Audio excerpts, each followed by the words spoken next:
നമസ്കാരം, ദിയാസ് കിച്ചൻ റൂമിലേക്ക് എല്ലാവർക്കും സ്വാഗതം. ഇന്ന് ഞാൻ തയ്യാറാക്കാൻ പോകുന്നത് ആവിയിൽ വേവിച്ച ഒരു 4 മണി പലഹാരമാണ്. എങ്ങനെ തയ്യാറാക്കാൻ കണ്ടു നോക്കാം. അതിനായി 3 നല്ല പഴുത്ത നേന്ത്രപ്പഴം എടുത്തിട്ടുണ്ട്. സാധാരണയായിട്ട് പഴത്തിൻ്റെ തോല് ചെറുതായിട്ട് കളർ മാറിയാൽ പോലും ആരും തന്നെ കഴിക്കില്ല അല്ലേ. അപ്പോൾ ഇങ്ങനത്തെ പഴങ്ങളുണ്ടെന്നുണ്ടെങ്കിൽ നമുക്ക് വളരെ ഹെൽത്തി ആയിട്ടുള്ള ഒരു സ്നാക്ക് തയ്യാറാക്കാം. ആദ്യത്തെ സ്റ്റെപ്പ് എന്നുള്ളത് പഴം ആവിയിലൊന്ന് വേവിച്ചെടുക്കാം. അതിന് വേണ്ടിയിട്ട് സ്റ്റീമറിൽ വെള്ളം ചൂടാകാനായിട്ട് വെച്ചിട്ടുണ്ട്. വെള്ളം നന്നായിട്ട് ചൂടായതിന് ശേഷം പഴം ഇതുപോലെ ഒന്ന് രണ്ടായിട്ട് കട്ട് ചെയ്തതിന് ശേഷം 15 മുതൽ 20 മിനിറ്റ് നമുക്ക് ആവിയിലൊന്ന് വേവിച്ചെടുക്കാം. 20 മിനിറ്റിന് ശേഷം ഗ്യാസ് ഓഫാക്കി. അങ്ങനെ നമ്മുടെ പഴം നന്നായിട്ടൊന്ന് വെന്ത് കിട്ടിയിട്ടുണ്ട്. ഇത് തണുക്കാനായിട്ട് വെയിറ്റ് ചെയ്യാം. പഴം ചെറുതായിട്ട് തണുത്തതിന് ശേഷം തോല് മാറ്റിയെടുത്തിട്ടുണ്ട്. അതുപോലെ തന്നെ ഇതിൻ്റെ ഉള്ളിലെ സീഡ് ഉണ്ടല്ലോ, അത് വേണമെങ്കിലും മാറ്റാം. അതുപോലെ തന്നെ ഇതിൻ്റെ മുകളിലുള്ള ഒരു നാരുണ്ടല്ലോ, അത് വേണമെങ്കിലും മാറ്റാം. ഞാനിപ്പം മാറ്റുന്നില്ല. ഇനി ഇതിൽ മധുരത്തിന് വേണ്ടിയിട്ട് ഒന്നുകിൽ നമുക്ക് പഞ്ചസാര ചേർക്കാം, അല്ലെന്നുണ്ടെങ്കിൽ ശർക്കര ചേർക്കാം. ഞാനിപ്പോൾ പഞ്ചസാരയാണ് ചേർക്കുന്നത്.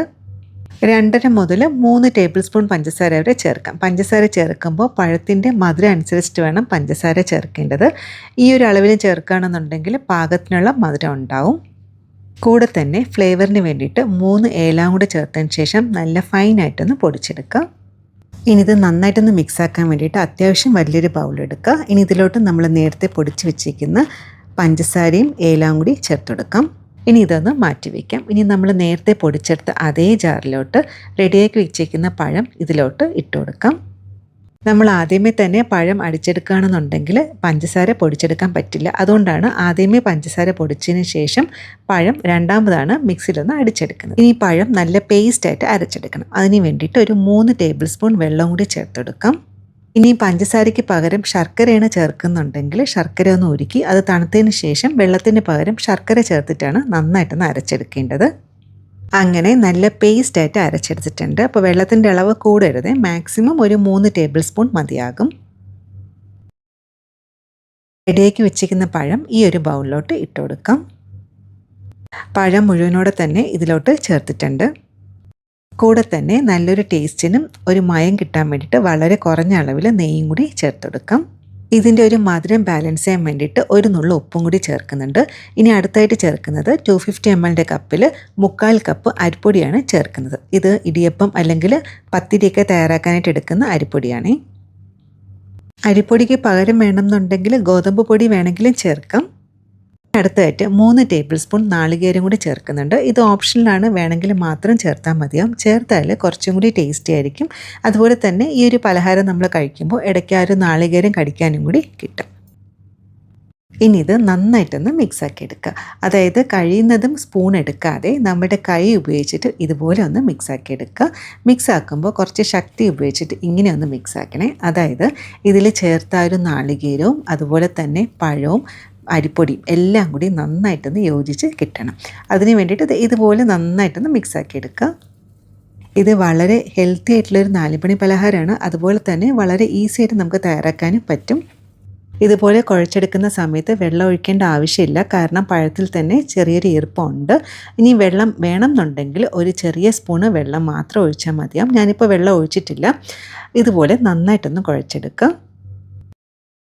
ഇത് ഒട്ടിപ്പിടിക്കാതിരിക്കാൻ വേണ്ടിയിട്ട് കയ്യിൽ ഒന്നുകിൽ നെയ്യോ അല്ലെങ്കിൽ എണ്ണയോ ഒന്ന് ഗ്രീസ് ചെയ്തതിന് ശേഷം ഇതിൽ നിന്ന് ചെറിയ ചെറിയ ഷേപ്സ് ആക്കി ഉരുട്ടിയെടുക്കുക. ഞാനിപ്പോൾ ഒരു ബോൾ ഷേപ്പാണ് എടുക്കുന്നത്. ഒന്നുകിൽ ഓവൽ ഷേപ്പോ അല്ലാന്നുണ്ടെങ്കിൽ നമുക്ക് ഇഷ്ടമുള്ള ഷേപ്പിലാക്കി എടുക്കാം. ഞാനിപ്പോൾ ഇതുപോലെയാണ് എടുത്തേക്കുന്നത്. ഇതുപോലെ ബാക്കിയും കൂടി നമുക്ക് തയ്യാറാക്കിയെടുക്കാം. എപ്പോഴും കുട്ടികൾക്കും അതുപോലെ തന്നെ മുതിർന്നവർക്കും പുറത്തുനിന്ന് വാങ്ങാതെ കഴിയുന്നതും ഇതുപോലെ വീട്ടിൽ തന്നെ ഹെൽത്തി ആയിട്ടുള്ള സ്നാക്ക് ഉണ്ടാക്കുകയാണെങ്കിൽ അതായിരിക്കും കുറച്ചും കൂടി നല്ലത്. പ്രത്യേകിച്ച് കുട്ടികൾക്കുള്ളൊരു കാര്യം എന്നുള്ളത്, അവർ പുറത്തുള്ള ഫുഡ് കഴിച്ച് ശീലിച്ച് കഴിഞ്ഞാൽ പുറത്തുള്ള ഫുഡിലായിരിക്കും അവർ കൂടുതൽ പ്രിഫറൻസ് കൊടുക്കുക അല്ലേ. അപ്പോൾ നമ്മൾ അമ്മമാർ കുറച്ച് കാര്യങ്ങളൊക്കെ ശ്രദ്ധിച്ചു കഴിഞ്ഞാൽ നമുക്ക് ഹെൽത്തി ആയിട്ട് വീട്ടിൽ തന്നെ അവർക്ക് ഫുഡൊക്കെ കൊടുക്കാനായിട്ട് സാധിക്കും. നേന്ത്രപ്പഴം കഴിക്കുന്നത് വളരെ നല്ലതാണ്. ഇതിൽ ധാരാളം വൈറ്റമിൻ എയും അതുപോലെ തന്നെ ഫൈബറും അടങ്ങിയിട്ടുണ്ട്. അങ്ങനെ എല്ലാം ഇതുപോലെ ഒന്ന് ബോൾ ഷേപ്പാക്കി എടുത്തിട്ടുണ്ട്.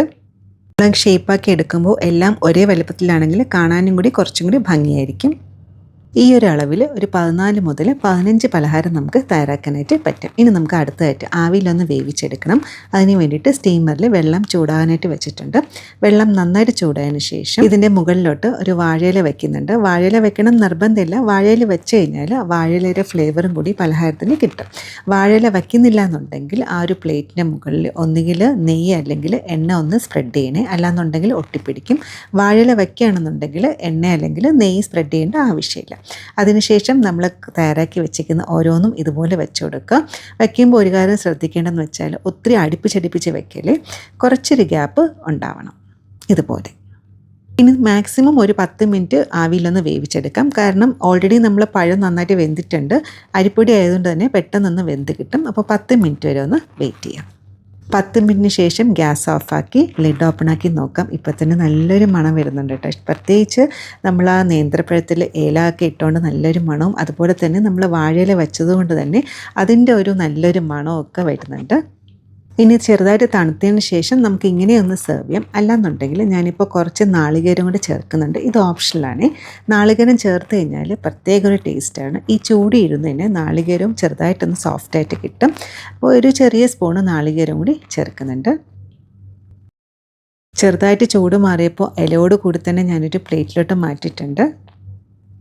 തൊലി കറുത്ത പഴങ്ങളുണ്ടെങ്കിൽ ഇതുപോലെ സ്നാക്ക് തയ്യാറാക്കി നോക്കണേ.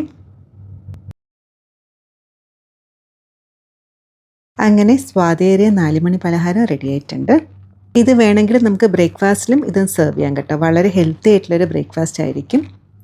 സാധാരണയായിട്ട് പഴുത്ത നേന്ത്രപ്പഴം വെച്ചിട്ട് പഴംപൊരി ആയിരിക്കും സാധാരണ തയ്യാറാക്കുക അല്ലേ. അപ്പോൾ ഇതുപോലെ തീർച്ചയായിട്ടും ട്രൈ ചെയ്ത് നോക്കുക. എല്ലാവർക്കും ഇഷ്ടപ്പെടും. ഞാൻ ഒരെണ്ണം എടുത്തൊന്ന് മുറിച്ച് കാണിച്ചു തരാം. നോക്കൂ, നല്ല സോഫ്റ്റാണ്. ഞാനൊന്ന് കഴിച്ചും കൂടി കറക്റ്റ് ഒരു അഭിപ്രായം പറയാം കേട്ടോ. അപ്പോൾ ഇതിൽ ചേർത്ത മധുരം എന്നുള്ളത് പാകത്തിനുള്ള മധുരമുള്ളൂ. ഒത്തിരി മധുരമില്ല, എങ്കിലും നമുക്ക് കഴിക്കാൻ പാകത്തിനുള്ള മധുരമുണ്ട്. ഇനി കുറച്ചുകൂടി മധുരം വേണം എന്നുണ്ടെങ്കിൽ ഒരു 4 ടേബിൾ സ്പൂൺ പഞ്ചസാര വരെ ചേർക്കാം. എനിക്കിത് പാകത്തിനാണ്.